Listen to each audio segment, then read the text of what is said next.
Hare Krishna, Mataji's, Hare Krishna, Prabhuji's. Please accept my humble obeisance. आप सबके चरणों में मेरा दंडवत प्रणाम प्लीज स्वीकार कीजिएगा. All glories to Srila Prabhupada और गुरु महाराज. जय. ऑल वैष्णव्स.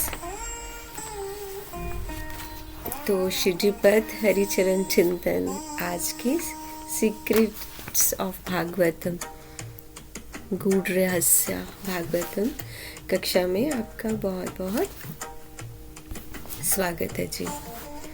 तो मंगलाचरण उच्चारण करने से पहले थोड़ा सा पिछली कक्षा के बारे में आप तो बता नहीं सकेंगे, तो मैं बताती हूँ. हमने पिछली कक्षा में वृत्रासुर भगवान को युद्ध भूमि में ही इंद्र सामने है, लेकिन वो प्रत्यक्ष भगवान का दर्शन करते हुए उनसे प्रार्थना करते हुए उनको बता रहे हैं. और उस स्तुति में हमने जाना धर्म, अर्थ, काम, इसका मीनिंग, और हम यहाँ पे रुक गए थे मोक्ष क्या है. तो अभी हम मोक्ष पे चर्चा करते हैं.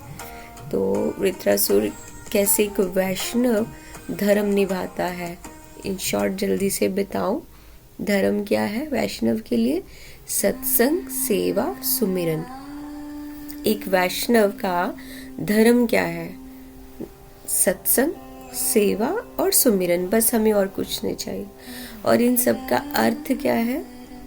अर्थ है प्रभु से प्रभु को चाहना. प्रभु सामने है तो हम कोई और चीज की इच्छा करेंगे. जैसे इंद्र ने अंदर ही अंदर बोला वृत्रासुर का वध वध वध, वो अच्छा नहीं है ना. हमें ये यात्रा कृष्ण से कृष्ण तक रखनी है, प्रभु से प्रभु को ही चाहना है. बिना चाहे मिल जाएगा. और काम, काम क्या है हमारा? काम हमारा ये काम दूसरी तरफ मत ले जाइए, लस्ट की तरफ भी बोल सकते हैं. काम अगर उससे भी सोचे तो हमें कौन सी काम की व्याकुलता होनी चाहिए? प्रभु के दर्शन की. और एक विरह, इसको विरह में बोले. अगर हम सेपरेशन फील करें, विरह फील करें, तो कब हमें हरि मिलन होगा, कब भगवान के दर्शन होंगे. और साथ ही साथ ये प्रार्थना, प्रभु मैं सर्व साधन शून्य हूँ, मेरे पास कुछ नहीं है, ना दिया बाती, ना फूल, ना कुछ भोगा, कुछ भी नहीं. बस जो है ये शरीर मेरा आपको पूरा का पूरा अर्पित है. बस इस तरह हमें मनसा वाचा कर्मणा, बस आपकी ही कृपा और आपका ही दर्शन, बस यही चाहिए. और इस जीवन की कुछ आप पहले ही आपने इतनी कृपा की है. मनुष्य जीवन देके, मनुष्य योनि बहुत कीमती है. मनुष्य योनि, क्योंकि कुत्ता, बिल्ली, ये सब तो आएंगे ही योनि, लेकिन उसमें हम भजन नहीं कर सकते ना. यही योनि है. जितने भी मनुष्य हैं पूरे वर्ल्ड, जितने भी है, सब बहुत लकी हैं कि मनुष्य योनि. सिर्फ हम अपने आप को पहचान नहीं पा रहे हैं कि हमें किस लिए आए हैं हम. तो जल्दी से कक्षा की ओर एंट्री करते हैं, क्योंकि ऑलरेडी 4 मिनट हो गए. मंगलाचरण उच्चारण. गुरुवे गौरचंद्राय राधिकाय तदालय कृष्णाय कृष्ण भक्ताय तद्भक्ताय नमो नमः. आप सब वैष्णव मुझसे कुछ अपराध बने, मुझ दासी से तो मुझे क्षमा कीजिएगा. वांछा कल्प तरुभ्यश्च कृपा सिंधु भय वचा पतितानां पावनेभ्यो वैष्णवेभ्यो नमो नमः. अपराध बनता है क्योंकि मैं बहुत फास्ट प्रणाम, मतलब बहुत फास्ट बोलती हूँ, क्योंकि मेरे पास समय उतना है. और कक्षा और प्रसंग कहते कहते भूल जाती हूँ कितना समय हो गया, और मन करता है बहुत, लेकिन फिर याद आता है ऑल ऑफ सडन कि मेरे पास लिमिट है ओनली 25 मिनट्स की. तो आज हम जानते हैं कि उन्होंने धर्म, काम, अर्थ सबकी बताया हमें वैष्णव का. और मोक्ष रह गया था. मोक्ष क्या है वो पहली ही पंक्ति में बोल दिया था. क्या बोला था? कि जन्म मृत्यु से की मेरी कोई इच्छा ही नहीं है. तो मोक्ष से भी क्या लेना है?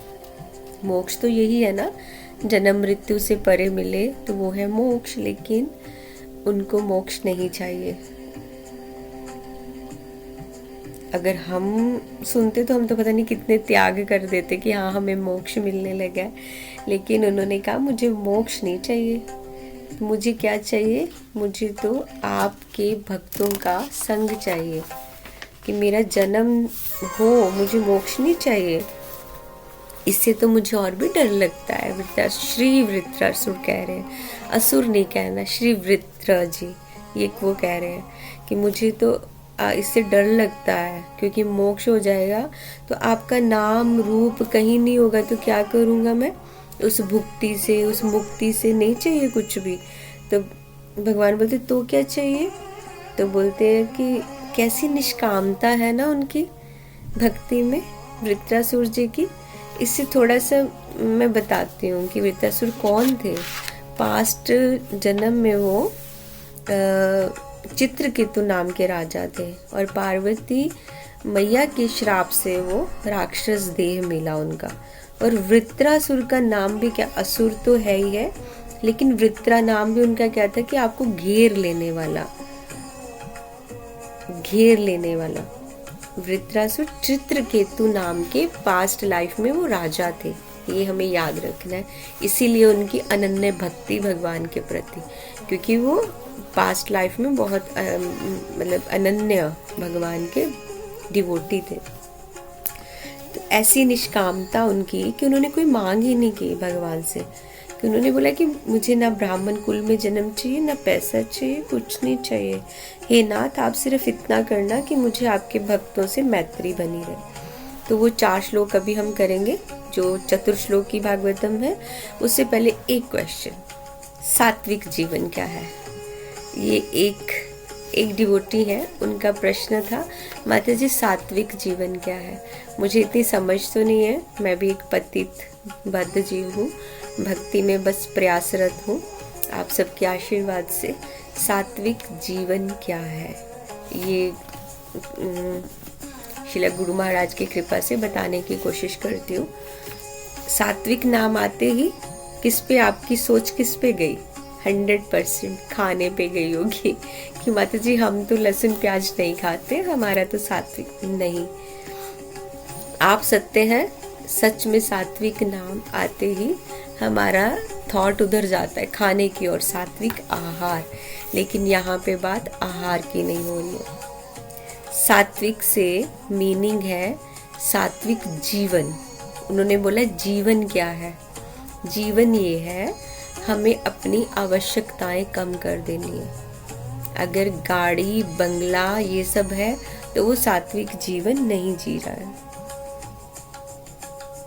जैसे बहुत सारे एग्जाम्पल्स हैं, लेकिन इन शॉर्ट मैं बताने की कोशिश करती हूँ कि आजकल लोग धाम में भी सहजता से आजकल धाम मिल रहा है, क्योंकि किसी के पास लक्ष्मी की कमी नहीं है। पहले ऐसा नहीं था। आज भी एक बहुत उच्च संत है, वो मेरे गुरु महाराज श्रील गुरुदेव महाराज के पास वो आते, वहाँ हमने उनके दर्शन किए। अभी लास्ट ईयर वो 100 ईयर के हुए हैं, लेकिन वो अभी भी बोलते हैं कि मुझे धामवास नहीं चाहिए, मेरे से अपराध बनेंगे धाम में आके, मुझ में उतनी पात्रता नहीं है। जबकि वो धाम वास करने की उनकी योग्यता है। फेस टू फेस ऐसे बैठते हैं गुरु महाराज के पास, 1 to 1 बात होती है, इतनी सारी उन्होंने बुक्स लिखी हैं, लेकिन फिर भी उनकी धाम के लिए नहीं है कि मैं अपराध करने वाला धाम में कैसे। लेकिन हम सब कितने वो, लेकिन फिर भी सहजता से धाम मिल रहा है। धाम मिल रहा है, इसलिए धाम की वैल्यू नहीं समझ आ रही है। और धाम में क्या हो रहा है, सात्विक जीवन नहीं है, आहार तो हो रहा है, सात्विक जीवन ही। क्यों? क्योंकि ठाकुर जी के विग्रह कितने उच्च उच्च संत बोल रहे हैं कि आप लोग क्या कर रहे हो, मत खिलौना बनाओ भगवान के विग्रह को। अब उनके लिए गोल्ड डायमंड ये सब कुछ पहनाया जा रहा है, भर रहे हैं उनको हर उससे। अब धाम में अगर ऐसा है तो आपके घर में कोई और आएगा, वो उतना नहीं कर सकते ना, वो सिंपल मोती माला या फूल की माला पहना सकते हैं। वैसे तो भगवान फूल की माला अपने हाथ की बनी बहुत खुश होते हैं भगवान। लेकिन ये भाव ऐसा है कि जो दूसरे आएंगे वो सोच, क्योंकि भगवान जो भी है, मुझे छोटा भी नहीं बोलना है क्योंकि सब भी रिच है जो भक्ति से है, तो उनको इच्छा तो आ जाएगी ना कि ये माता जी देखो सोना कितना पहनाया है, मैं इस लायक भी नहीं हूँ कि मैं भी अपने ठाकुर जी को पहना सकूं। तो कहाँ हमारा चिंतन भगवान के चरणों का है, कहाँ हम उसमें उलझ जाएंगे, प्रभु मुझे अब इतना दो कि मैं तुम्हारे लिए ये करूं। भाव तो उनके लिए ही है बट चिंतन बिगड़ गया। फिर ऊपर से आजकल भगवान को क्या खिलाया जा रहा है, डाइट वाला। एक जगह ये सुना कि मेरी श्री जी डाइट वाला खाना खाते हैं, ये भी फर्स्ट टाइम सुना। ये सात्विक जीवन नहीं है। सात्विक जीवन वो है जो आवश्यकताओं से भी बहुत कम हो, बहुत कम। हमारे आचार्य ने उत्तम से उत्तम भोग लगाए भगवान को, लेकिन खुद क्या पाया, एक जो सीख ले लो या एक लकड़ी का ऐसी डंडी सी हो, उसको भिगोते थे खीर में, बस वो, बाकी सब बांट देते थे। ऐसे हुए हैं हमारे आचार्य। तो हम लोग क्या कर रहे हैं, आजकल ट्रेंड ही यही आया है, आचार्यों की वाणी से कोई मतलब नहीं है क्योंकि सहज धाम मिल रहा है।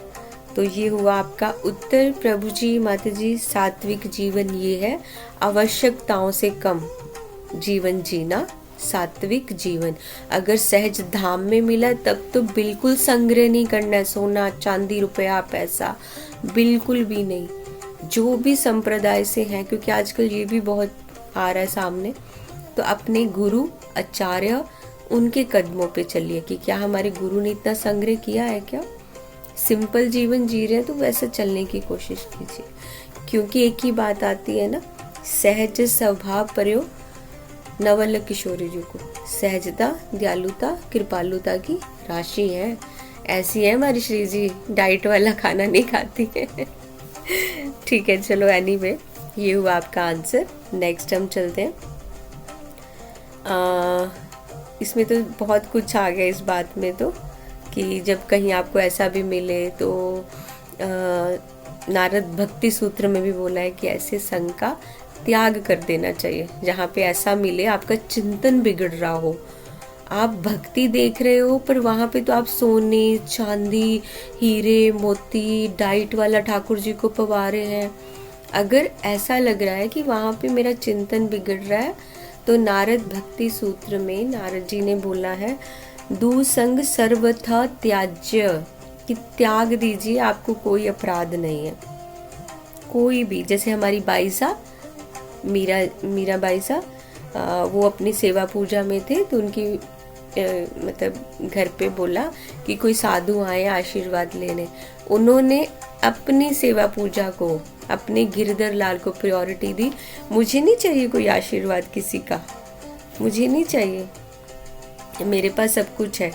इसी तरह हमें भी ये समझना चाहिए कि अगर गुरु प्रसाद मिल गया है, धाम मिल गया, तो गुरु के बताए हुए, और गुरु का जो रहना सहना है, पहले गुरु से पूछिए कि गुरु महाराज क्या मैं धाम वास करने के लायक हूँ। सच में हम तो अपने गुरु महाराज को ऐसे ही है, उनकी कृपा से ही मिला है और उनकी आज्ञा से कि अब नहीं जाना है, रहना है। तो पहले गुरु महाराज से पूछिए, गुरु महाराज की आज्ञा, स्वयं गुरु महाराज से बात कीजिए, जिनको भी आप। फिर अगर आज्ञा मिलती है, फिर उनसे पूछिए कि गुरु महाराज हमें कैसे वास करना है, हमें बताइए, क्योंकि हमारे अवगुण उनको ही पता है, गुरु महाराज को। भगवान के भेजे हुए पार्षद है हम लोगों का जीवन सुधारने के लिए। तो इन सब बातों को साइड करते हुए वृत्रासुर कहाँ पे है, युद्ध भूमि में। तो वो चतुर्श्लोकी जो 4 श्लोक है, इस पे हम चर्चा करते हैं। श्रील प्रभुपाद की जय। जैसे वृत्रासुर का नाम हमने बोल दिया और चित्रकेतु नामक राजा थे।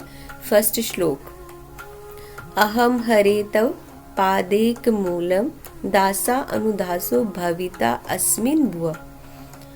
ये पूरा श्लोक नहीं, एक श्लोक की लाइन गा रही हूँ क्योंकि फिर टाइम एंड हो जाएगा। तो इसमें उन्होंने भगवान से प्रार्थना की, हे हरि, मैं आपके चरण कमलों के दासों का भी दास बनूं, इतनी कृपा कीजिए, मेरी यही इच्छा है। तो यहाँ पे स्वामी की जगह मैं स्वामिनी जी बोल रही हूँ, मेरी आराध्या। हे स्वामिनी जी, मेरा स्मरण हमेशा आपके चरणों में बना रहे। नेक्स्ट श्लोक, ना नाक पृष्ठम ना च पारमेष्टे मेष्ठयम ना सार्वभौम ना रसा आधिपत्यम। मुझे न स्वर्ग की इच्छा है, न ब्रह्मलोक की, न साम्राज्य की, न योग सिद्धियों की, किसी प्रकार की कोई इच्छा नहीं है। मुझे केवल इतनी ही इच्छा है कि मैं हमेशा आपको चाहती रहूं श्री जी, और आपके विरह की पीड़ा में बस मैं ये सब कुछ त्याग करती रहूं कि मुझे सिर्फ श्री जी का प्रेम चाहिए। और थर्ड, अज्ञात पक्षा इव मात्रम खगा सतन्यम वत्सरा शुद्धति। जैसे पंखहीन पक्षी माँ की, एक पंखहीन पक्षी है ना, वो माँ की भूखे बछड़े दूध की कोई पत्नी अपने पति की प्रतीक्षा करती है, वैसे ही हे स्वामिनी जो मेरा मन आपके दर्शन में व्याकुल रहे। फोर्थ श्लोक में ममो उत्तम श्लोक जनेषु संख्यम रसा चक्री भ्रमता सब कर्म भी। फोर्थ श्लोक में वृत्रासुर ने जो लास्ट श्लोक, उसमें उन्होंने प्रार्थना की, हे नाथ कर्मवश संसार में भटकते हुए मुझे केवल आपके भक्तों का ही साक्ष्य मिले। मेरा मन ये सांसारिक भौतिक, चाहे आप मुझे मनुष्य जीवन दे भी रहे हैं, योनि दे रहे हैं, लेकिन मुझे स्त्री पुत्रों के आगे पुत्र, इसमें किसी में भी मेरा मन नहीं हो, आसक्त नहीं हो। इन शॉर्ट, आसक्त नहीं हो। वृत्रासुर पूर्व जन्म में राजा चित्रकेतु थे, बताया मैंने आपको। एक राक्षस के रूप में होने के बावजूद भी भगवान के अनन्य भक्त। और असुर नहीं कहना है मुझे, श्री वृत्र, उनकी स्तुति से ही हमें पता चलता है कि वो कितने निष्काम भक्ति का एक उदाहरण हम जैसे जीवों को उन्होंने बताया है कि जो उनकी भक्ति है निष्काम भक्ति का उदाहरण दिया। इस तरह स्तुति करते लास्ट में उन्होंने त्रिशूल उठाया, इंद्र को मारने के लिए वो दौड़े और इंद्र को उसके हाथी के साथ ही उन्होंने निगल लिया, लेकिन इंद्र ने उसी टाइम पेट को फाड़ के वो निकल गए और इंद्र ने वृत्रासुर का सर काट दिया। इस तरह वृत्रासुर जी भगवान के चरण कमलों में गए। वध नहीं बोलूँगी मैं बिल्कुल भी, क्योंकि असुर थे ही नहीं वो सिर्फ एक पार्वती माँ के श्राप से उनको असुर योनि मिली थी। इस तरह असुर नहीं, वृत्रा जी, उनका ये वाला योनि का एंड हुआ। तो आज की कक्षा को विराम। शिव जी के चरणों में प्रणाम। मुझसे कुछ अपराध बना हो, मोस्टली बनते हैं, मुझे क्षमा कीजिएगा। जय जय श्री राधे, राधे श्याम, हरे कृष्णा।